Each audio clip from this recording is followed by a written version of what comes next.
dete koje u svojoj porodici nije steklo sigurnost, samopouzdanje i pozitivna merila šta je dobro, šta je loše, zbog čega je loše piti, a dobro učiti ili lepo komunicirati, onda takvo dete ne preuzima jedan model iz porodice koji je zdrav i stabilan.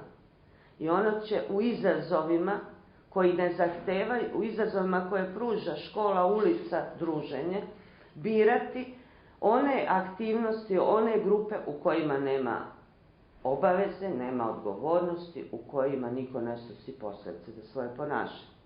Naravno da će onda u tom nekom društvu biti prisutan i alkohol koji oni ne doživljavaju takvim grupacijama kao nešto što je loše.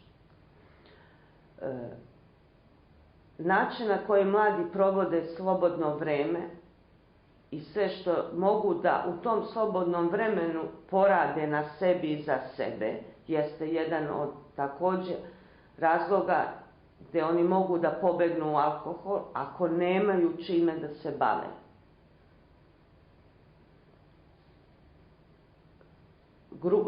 Vršnjačka grupa koja preferira alkohol, psihoaktivne supstance, lutanje, jeste nešto što može nesigurnog, povodljivog deteta da privuče, pa i to jeste jedan od razloga zbog koga oni ulaze u takvo društvo i počinju piti.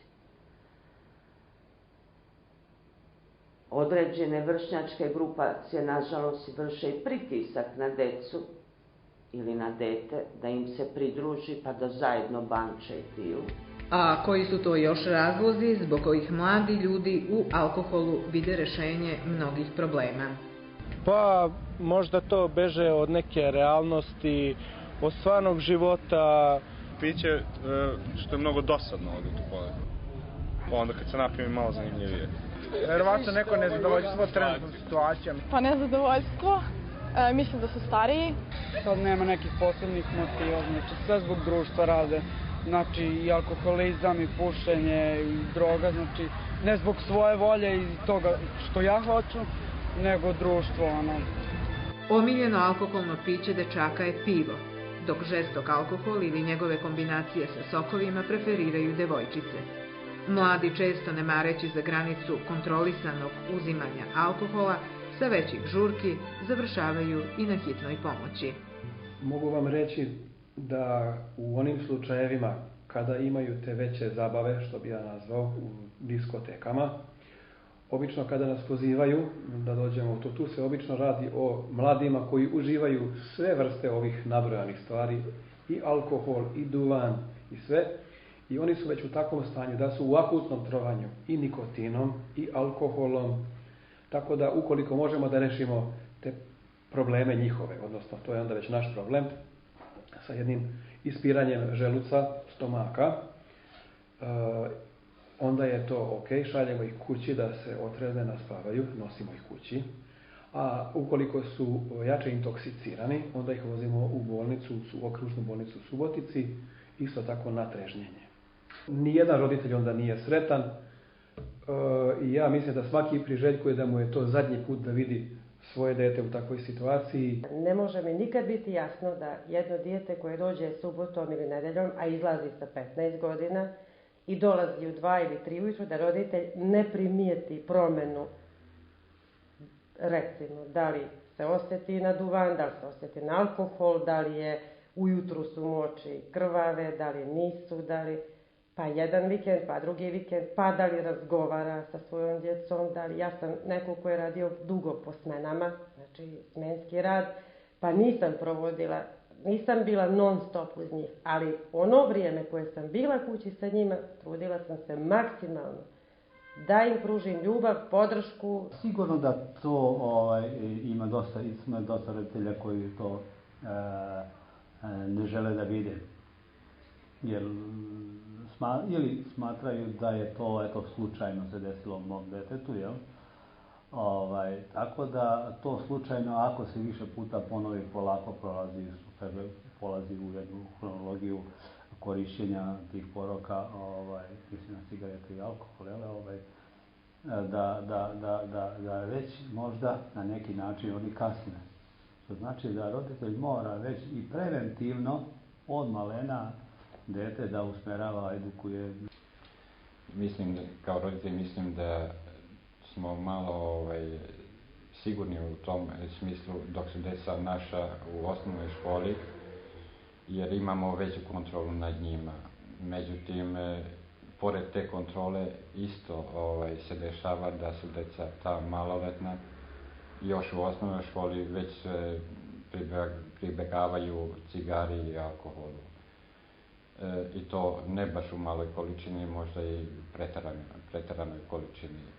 I problem je to što oni lako dolaze do cigara, lako dolaze do alkohola, bez kontrole roditelja, bez kontrole nadležnih organa. Kad prođete vi pored škola i tako dalje, kad su odmori i ostalo, vidite dosta grupi, na par mjesta grupe djece gdje su sa cigaretom u ruci, bez obzira da li to devojčica ili dečak, a nema negdje nekog nadzora ili kontrole od strane profesora ili tog školskog policajca koji bi tamo negdje ipak bio prisutan.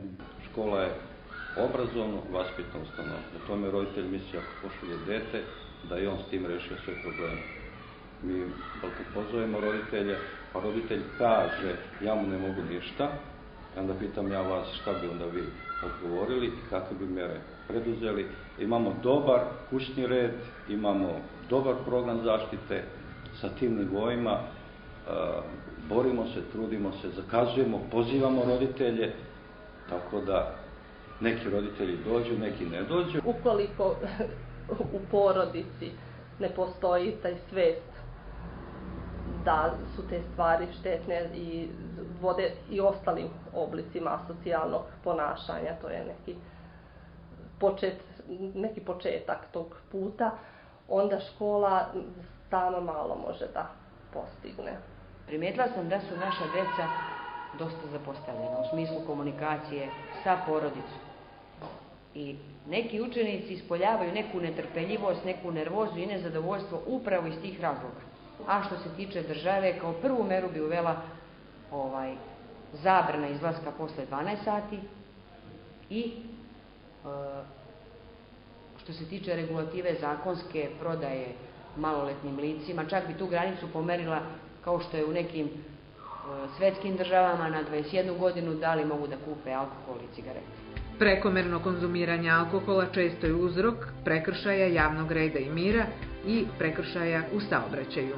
Postoji tendencija konzumiranja alkohola, najčešće piva i drugih žestokih pića, tih maloljetnika koji oni čine na ulicama, na klupama, u parkovima i tako dalje. A onda nakon toga on seda na bicikle sa motorom, što je najčešći prekršaj, vozi bez kacige, vozi povremeno bez potvrde o poznavanju propisa za upravljanje tim biciklom sa motorom.